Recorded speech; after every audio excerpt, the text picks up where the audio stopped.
4 times a year, the Steam Next Fest comes around, bringing with it a ridiculous amount of game demos to try, and I've somewhat foolishly committed to trying as many demos as I can during the week-long event. So, cutting right to it, here's my half-year roundup of the demos that got me the most excited, within reason. Let's get going. I'm starting off pretty strong with the Cosmic Will Sisterhood, a gorgeous pixel game centered around divination and the arcane. Choice is a major factor in this one as it determines the look of the tarot-like cards you'll be able to make and put in your personal deck, as well as their final meanings. This demo was dramatic and poignant, broaching topics like morality, revenge, and growth. It was also the one demo I forced myself to end early so I can go into the full release knowing as little as possible. It is that serious for me. Doesnt Exist is a text-based adventure in another game with stunning pixel art in which you control a featureless figure with nothing more than simple typed commands. There's just enough freedom in the commands though to prevent the gameplay from feeling stagnant, and despite the demo's relatively short length, I'm very curious to see how this sense of dread builds and overflows in the full release.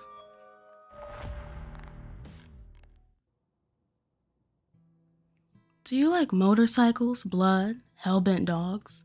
A little bit of a dystopian setting? Well, I found a game that may just be it. Laika Age Through Blood's demo was gory, dramatic, and complex, and I was pretty bad at it, but I had fun. I love how fast everything goes, how much coordination the game asks of you, and I even love that the tutorial was adding a new mechanic every couple of minutes.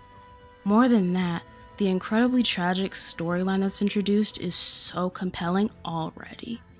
I don't normally go for games that I know I'll struggle with, but I'm very curious about this one.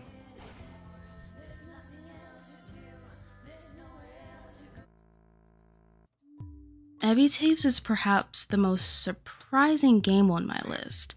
Intended as a quick palate cleanser throughout my demo marathon, it ended up being one of the most clever demos I played, and all it asks is that you make music and solve a puzzle or two, kind of. EbiTapes taps into that childlike joy of finding a sound and turning it into something magical, even if it's just the sound of a pot banging mixed with a running faucet. And if I ended all my tracks with a meow, that's my business.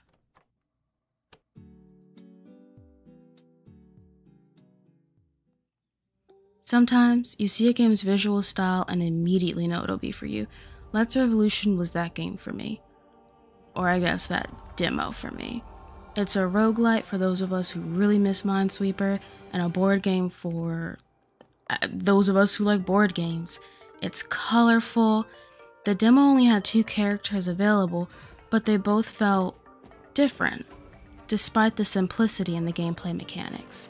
Each round passes quickly, making this that kind of game that really gets the brain buzzing, that is incredibly hard to put down. It's an easy yes. Speaking of easy yeses, Rusty Lake is back. There wasn't much to glean from the Underground Blossom demo, but I don't really care. It's Rusty Lake. Their games are consistently strange, fun, and engaging for me. I'm all in. This Bed We Made was another game with a short demo, but there was more than enough to showcase its strengths. I'm always impressed when a game has full voice acting, very smooth animations, but nearly every aspect of This Bed We Made felt smooth. Playing as a nosy maid in a hotel, the demo tasks you with opening a safe. It's simple. You snoop, clean, put the pieces together, and eventually begin solving a mystery that will also get you out of a potentially dangerous situation. The UI was clear and the progression system was helpful with hints without feeling like it was forcing you through the steps. It's a mystery game that feels both beginner and not so beginner friendly. And now, our last game. If you want an incredibly polished deck builder / tactical RPG, but with pirates, Crosslets may be the answer. The demo was so complete and full, despite many of the features being locked. It looked and sounded amazing, the sound effects mercifully added to the gameplay instead of distracting from it.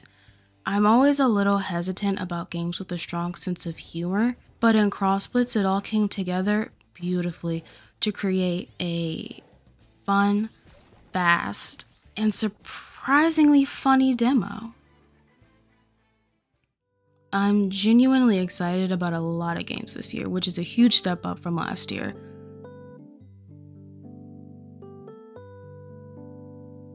Stay tuned for my next Fest wrap up.